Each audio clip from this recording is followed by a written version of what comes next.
Although there are varying definitions of family, it's helpful to center in on one definition for the purposes of our discussion. So we're, in this case, going to go with how the Census Bureau defines a family. So according to that definition, a family is two or more people who share a household and are related in some way, shape, or form. So it could be by birth, marriage, adoption.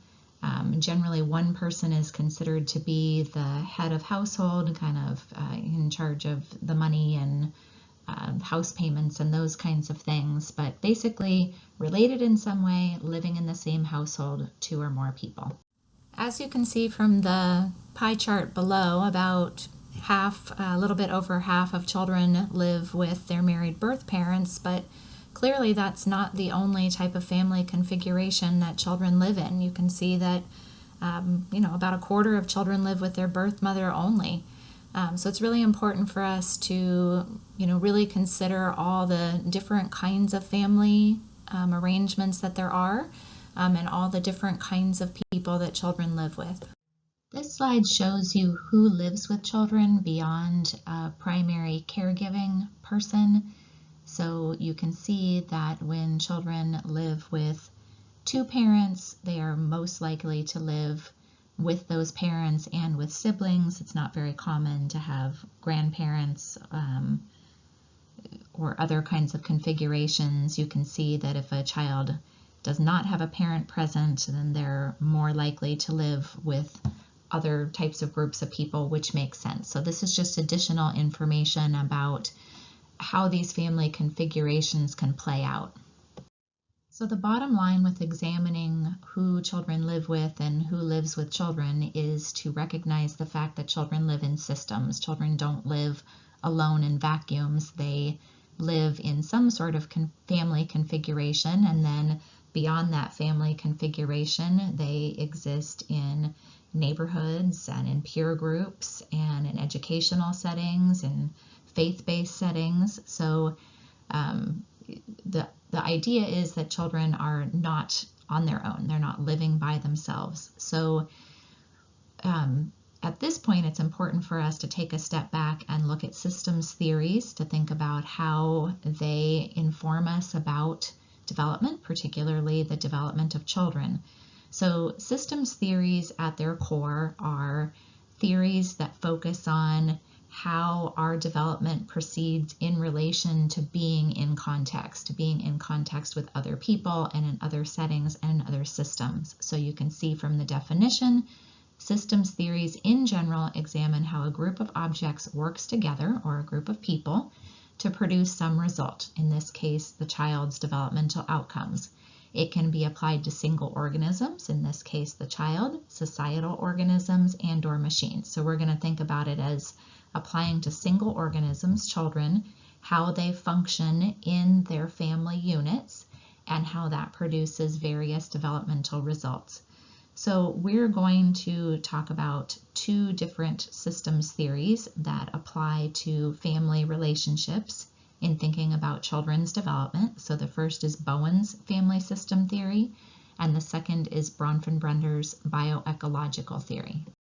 So the first systems theory that we're going to take a look at is Bowen's family systems theory.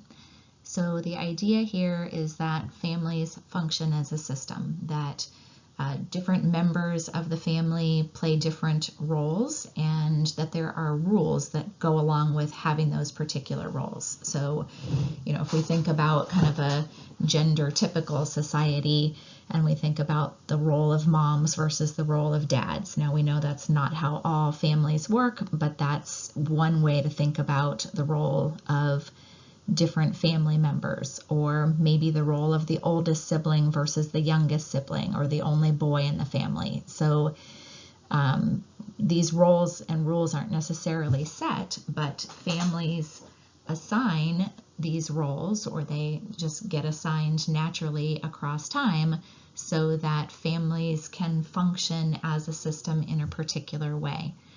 So based on whatever role you get and what rules go along with your role, people are expected to interact with and respond to one another in a particular way. So if you're the youngest child and you're, have the role of kind of the silly one, the one who's kind of the life of the party, then that's kind of the function that you're supposed to have. If it's a more traditional gendered household and mom is supposed to cook dinner and dad is supposed to mow the lawn, then that's what people are expected to do to keep the system functioning. So patterns develop across time, and the way in which family members interact with each other impacts other family members in predictable ways. You just kind of have a system that evolves over time and hopefully works well. Sometimes these roles and rules don't work particularly well and families are kind of dysfunctional, but the hope is that the way that these structures are set up is advantageous and helps families to work better. So you can see that these behavioral patterns can either lead to balance or they can lead to dysfunction, and sometimes that shifts. Sometimes families are working well and sometimes families need to readjust. So case in point, as children get older, parents need to readjust because now they have an adult child, not a child, and if you're still trying to treat your young adult or your adult child like a younger child, families aren't going to work very well and things need to adapt and evolve over time. Or if a new baby comes home, the family needs to adjust and make room and adapt, otherwise it's not going to be functioning particularly well. So this particular theory gets applied a lot in therapeutic sessions. So if you were having a dysfunctional moment in your family and you came to seek therapy, so family therapy, this theory is designed to kind of help things get back on track and be in balance. So if you're interested in learning more about this theory, you can click on the link below and that will give you some more information. Probably more familiar to you is Bronfenbrenner's bioecological theory.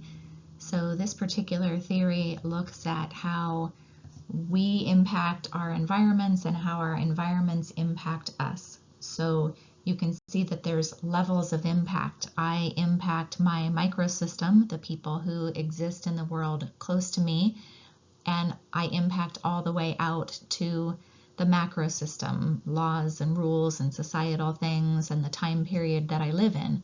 And in turn, all of those things impact me. So my development is going to look different depending on the systems that I'm exposed to, the time period that I live in, the culture that I'm existing in. So bidirectional relationship between these systems.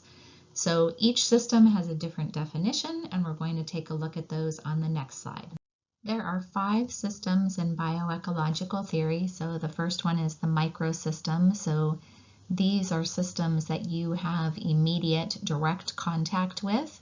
So when you're a baby, that immediate contact is probably whoever's caring for you. That could be your mother, your father, a grandparent, an older sibling, an adoptive parent, whoever is responsible for you. As we go across time, those microsystems change and add in our teachers and our peers and other people that we have direct contact with.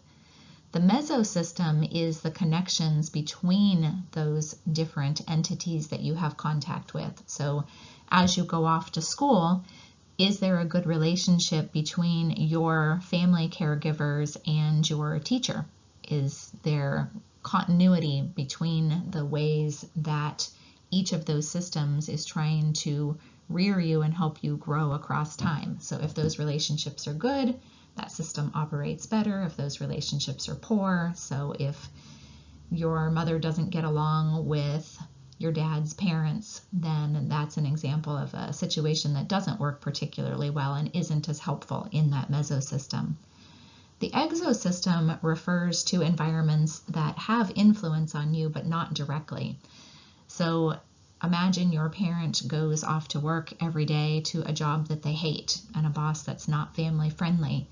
You're not directly existing in that work environment, but those not family friendly policies are going to impact you because your parent is going to be stressed. They may not be able to spend as much time with you, versus if your parent works in a job that's fulfilling and happy and family friendly and allows that parent to be in a good place when they come home to you after work.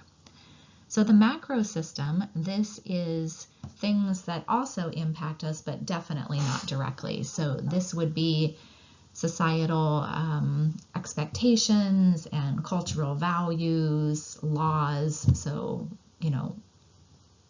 laws about seatbelts and child seats for cars. You didn't have any hand in creating those, but they certainly impact you as a child because you have to be restrained, you have to be in particular kinds of car seats. We have family leave policies in our country that aren't particularly generous.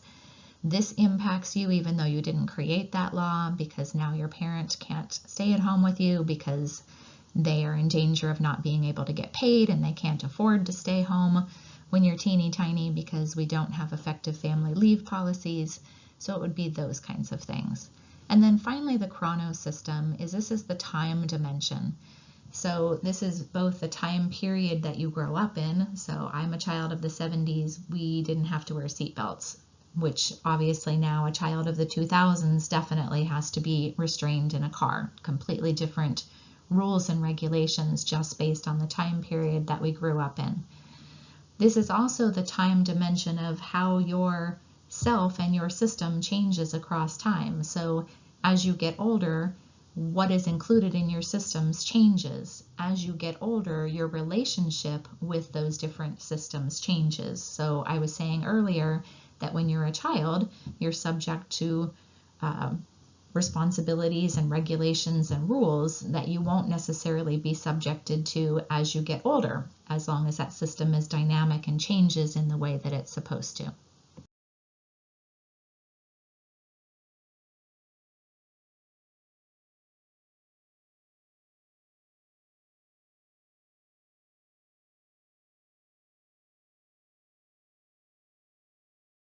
It's very important to remember in family-centered practice that our goal isn't to fix families. Often professionals have this idea that families aren't really doing their job very well and that professionals can do it better. But it's really important to remember that we're just there to support families and children. We do not own children. They do not belong to us. They belong to their parents. And for the most part, their parents want the absolute best for them and are doing the very best that they can to make sure that children have the best outcomes possible. So it's really important to remember that we are a system, we work together. So as an early educator, you're always working in congruence with families. You need to also remember that the family is the primary decision maker for the child. You don't get to make the ultimate decision. It really, again, it's not your child, so you don't get to make the decision about how things are going to go. But families do need support. It's hard work being a parent or a caregiver, and we need to make sure that we're doing everything that we can to support them in their primary decision-making role with that child. So we can provide support in terms of being a sounding board. We can provide families with resources that they might need. We can, give them advice if that's something that they're seeking.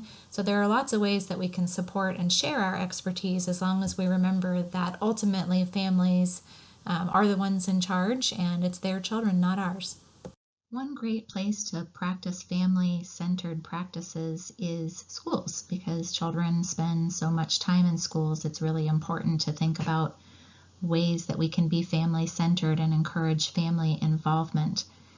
So you can see that a lot of preschool age children, so it's not just an elementary school and above age issue, it's also a preschool issue and an infant toddler issue, honestly, but we'll just focus on preschool since that's the topic of this class. But you can see that about half of 3-year-olds attend some sort of preschool program, about 2/3 and going to 100% for 5-year-olds. So a lot of young children attend preschool, and so it's a great place to practice those family-centered kinds of practices and make sure that families are well involved. I would encourage you to watch the video on this slide to give you some ideas for ways in which you can increase and encourage family involvement. For more information about Joyce Epstein's levels of parent involvement, check out pages 49 through 51 in your text. There's both written description and a good graphic on page 51. It's important to note that not all families are equally likely to be involved. So just because we want family involvement to happen and just because we have ways for families to be involved doesn't necessarily mean that all families will feel comfortable or all families will have the opportunity. So it's important to think about families who are more or less likely to participate in their children's educational lives or to become involved in that homeschool connection so that we can reach out and do a better job of drawing in families who may be less likely to participate in the kinds of ways that the video a couple slides ago was showing. So one, we do know that families who have a higher income, and so middle income, high income families are more likely to participate. Lower income families are less likely to participate because they have the kinds of jobs generally that don't allow them the opportunity to come and do things during a school day. So we have to think about things that we can do during outside hours, things that are more conducive to incorporating low-income working families. Women are more likely to participate than men are. So again, how can we draw men in? How can we make family involvement less gender specific? Married folks are more likely to participate than non-married folks, probably because married folks have two incomes and one person may be home or working less and has more time and opportunity to become involved than single parents who are often the only wage earners in the family and need to be at work rather than getting involved with these kinds of things. And then employment status, it would be parents or family members who are not employed who have more opportunities to be able to participate in these kinds of activities.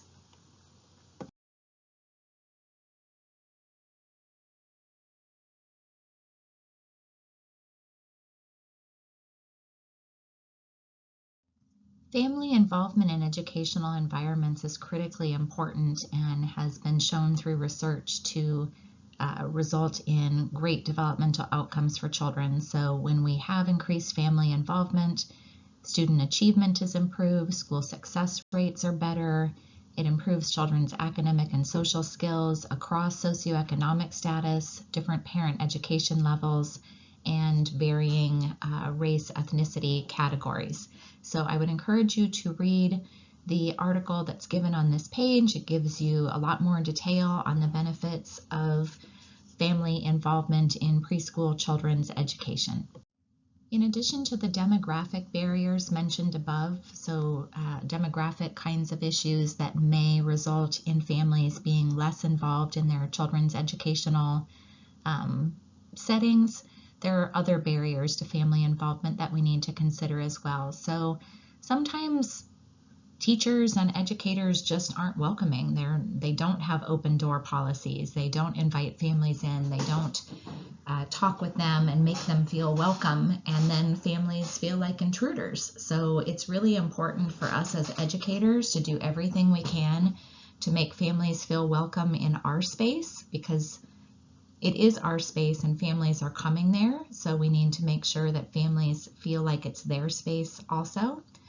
Unfortunately, some families have had negative experiences themselves in school. Maybe school wasn't a place where they felt comfortable or happy or welcomed or successful, and to come into an educational environment, even an early childhood educational environment, may feel uncomfortable and not like a place that they would like to be.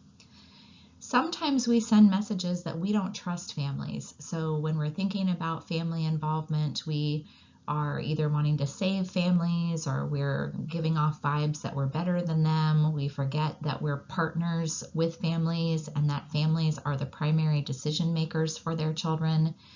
So it's really important for us to give off the message to families that we trust them, that we know they have their children's best interests at heart, that what they want for their children is more important often than what we want for their children, and we need to figure out how to work as partners, not as people who are trying to dictate to families.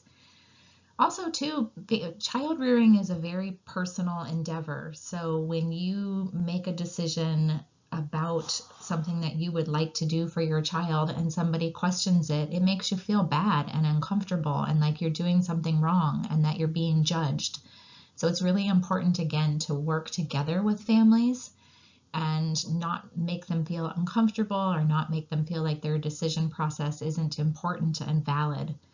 We also need to make sure that there is time for good communication. It's hard during drop-off and pickup because you're busy with other children, there's a lot going on, there's people coming in and out. So can you use apps? Can you use electronic means of communication? Can you put notes for families? Can you have family events where there's more opportunity to just relax and socialize and get to know each other? So really thinking how you can make communication better and more frequent and more authentic will be helpful in encouraging families to become involved as well. And then also doing our due diligence to understand diversity issues and really get to know families and their cultural values, the context that they live in, because a decision that a family makes that may seem unusual to us may be perfectly usual in that cultural context or within the family environment that that child lives in. So it's really important for us to get to know families one-on-one as much as we can so that we can be respectful of the decisions that they make for their children and their families.